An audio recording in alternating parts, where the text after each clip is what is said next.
the shaft. Boom. And then this will connect to the crankshaft.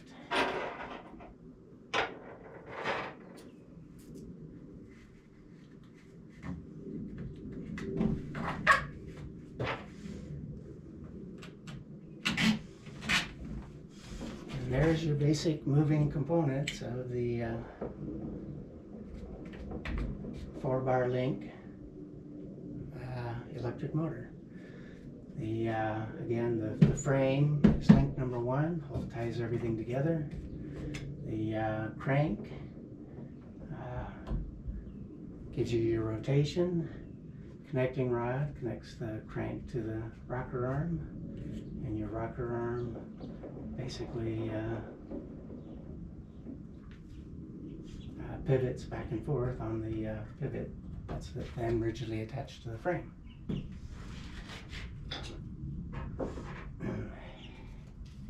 And make sure it's all well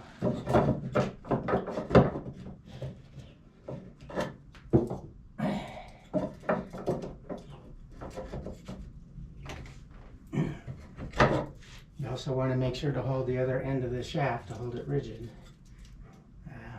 Running it at 1200 RPM or higher, 2400 RPM.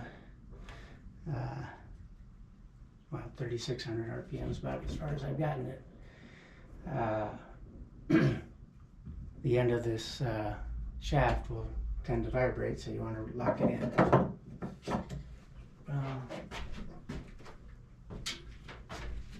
Let's screw that down a little bit.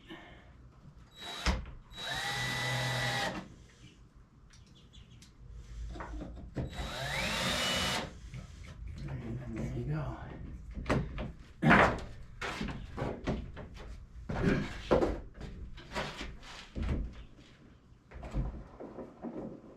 And that is now well oiled.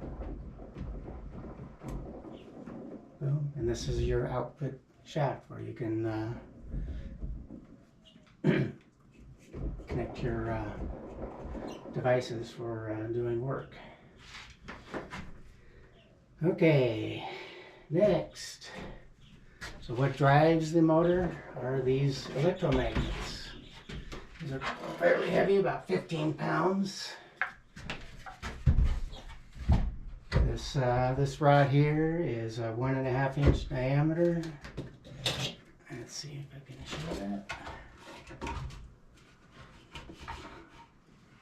1.5 inch diameter. I made it 12 inches long. However, it could be quite a bit shorter. It could be 6 inches and still work effectively. The idea with the electromagnet of this nature is you want your copper wire coil to be locked in place at the end of the rod. If it's not locked in place, it'll act like a solenoid, and basically it'll force the rod towards the middle. This will create a more powerful electromagnetic field, I believe. At this end, and it'll be a little bit weaker here. Basically, the energy coming in will be directed to this end, and you'll have a lower energy at that end. By putting the greater amount of energy here, it'll have a greater reaction on the magnet in the rocker arm. That's the idea behind that. This coil is basically 10 pounds of copper wire. Temco company provides it. This is a 18 gauge. It's a little bit lighter wire. I used this heavier wire, 14 gauge, 10 pounds. Gives a pretty good, provides pretty good forces for the motor. Anyway, put that aside. That's good. on the electromagnet. Go back to this guy.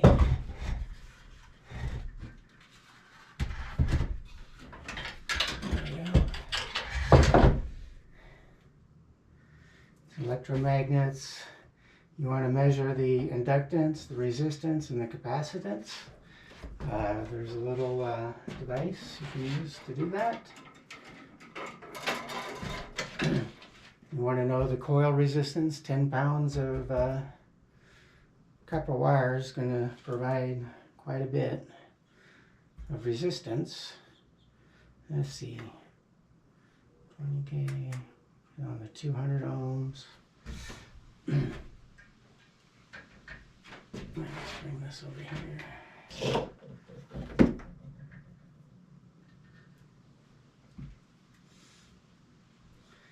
And here we're looking at 2.2 ohms. I think I had, yeah, 2.2 ohms. There you go. You want to also measure the capacitance. In this case, you want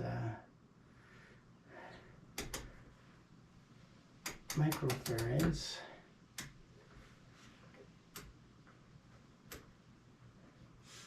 1215 microfarads, 1250, 1235.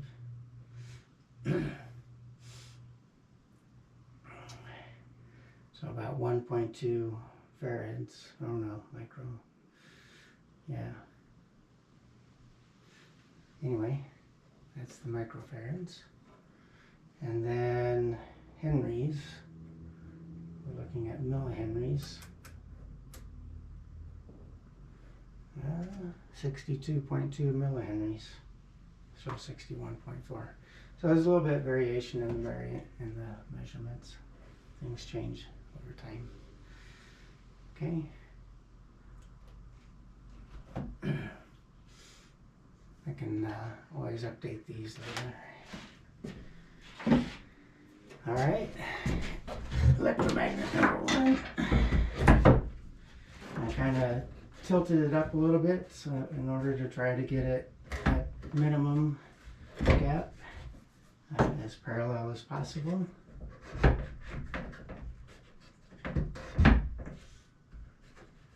Anyway, I could lock it in there or just leave it. And then of course it works best with 2 electromagnets, so that's pop number 2, right? Again, these are quite heavy, 15 pounds.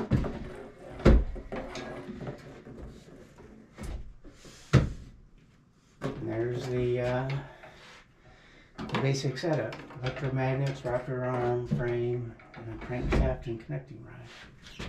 And these are not locked in, so they'll shift around a little bit. Talking about next will be the power supply. And this is the setup's fairly simple. This electronically, there's no switching. Everything's basically controlled by the electromagnets, circuit-wise, and the power supply. So this power supply is what's called a variable frequency drive. It's an Invertec.